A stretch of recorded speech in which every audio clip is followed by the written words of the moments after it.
بالکل آپ کو لگتا ہے فیصلہ کہاں ہونا ہے؟ جب دیکھیں فیصلہ سڑکوں پہ ہونا ہے، اس بارے میں مجھے ذرا بھی ابہام نہیں ہے۔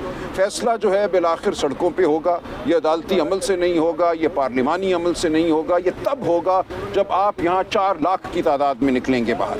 اگر یہاں 8-10 ہزار آتے ہیں تو 2,000 کو تو گرفتار کریں گے، باقیوں کو مار پیٹ کے آگے پیچھے تتر بتر کر دیں گے۔ پاکستان کی قوم کو فیصلہ کرنا ہے بالآخر کہ وہ سڑکوں پر کب آئے گی اپنی آزادی کے لیے۔ دیکھیں میں کال دے سکتا ہوں، مجھے روز کہا جاتا ہے آپ کال کیوں نہیں دیتے؟ کال دینا کوئی مشکل کام نہیں ہے، لیکن کال میں اس دن دوں گا اس نوعیت کی جب مجھے یقین ہوگا کہ 3-4 لاکھ کا مجمع یہاں ہوگا، 15-20 ہزار کا نہیں ہوگا۔ یہ اب آپ کا فرض ہے، یہ پاکستان کے ہر فرد کا فرض ہے کہ وہ باہر نکلنے کی تیاری کرے، جو بھی آپ کے سامنے مشکل ہے اس کو عبور کرے۔ یہ کام صرف سیاسی ورکروں کا نہیں ہے جو بسوں میں آتی ہیں 30-40 ہر MP لے آئے، وہ آئیں گے اور وہ بہت کمیٹڈ لوگ ہیں، ان کی جو جد و جہد ہے اس کو میں سلام پیش کرتا ہوں۔ ہمارے سیاسی ورکرز نے جو جبر سہا ہے، جو ظلم سہا ہے، وہ اس کی کوئی مثال نہیں ملتی۔ اس کے باوجود وہ کھڑے ہیں، وہ توانا کھڑے ہیں، لیکن ان پہ کتنا بوجھ ڈالا جا سکتا ہے؟ یہ پوری قوم کا بوجھ ہے جو قوم کو اٹھانا ہے۔ سر یہ بھی بتائیے گا، کل جو ہے وہ ملاقات ہوئی علیمہ خانم صاحبہ کی عمران خان سے، بہت زیادہ تشویشناک صورتحال انہوں نے بتائی ہے کہ خان صاحب کو جس طرح انہوں نے رکھا ہوا ہے، باہر نہیں جانے دیتے، کال کوٹڑی ہے، سیل بہت چھوٹا کر دیا ہے، بجلی بند کر دیتے ہیں، بہت زیادہ مسائل انہوں نے بتائے ہیں، اور ان کی الٹیوں کا بھی بتایا کہ ان کو کھانا میں یہ سب بات میں بتا چکا ہوں پہلے۔ دیکھیں جب 3 اکتوبر کو ان سے ملاقاتیں بند کی گئیں، جو صورتحال ہے وہ یہ ہے 5 دن تک بجلی بند رہی، یعنی کہ 5-6 بجے کے بعد گپ اندھیرا ان کے سیل میں ہو جاتا تھا۔ ان کا سیل یہی 8x8 کا ہے، ان کو ایک لمحے کے لیے بھی اس سیل سے باہر نہیں نکلنے دیا گیا 10 دن تک۔ 10 دنوں کے بعد اگلے جو 2 ہفتے تھے 1.5 گھنٹہ صرف ان کو باہر نکلنے دیا گیا، جبکہ جو قتل کے بھی مجرم ہیں ان کو بھی 12 گھنٹے باہر نکلنے دیا جاتا ہے دالان میں یا جو جیل کے اندر ایک میدان ہے۔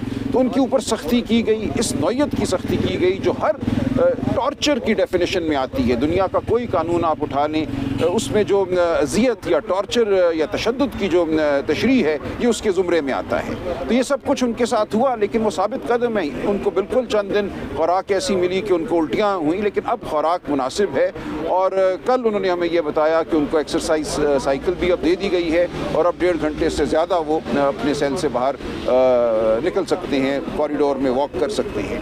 تو کچھ حالات ان کے بہتر ہوئے ہیں، لیکن جس حالت میں ان کو رکھا گیا یہ یقیناً ایک حملہ تھا ان کی ذات پر، یہ ایک حملہ تھا ان کے احترام آدمیت پر۔ بشرا بی بی سے میری 2 دن قبل پشاور میں ملاقات ہوئی، انہیں جس جگہ رکھا گیا وہاں اوپن سیور تھا جس میں سے چوہے نکلتے تھے۔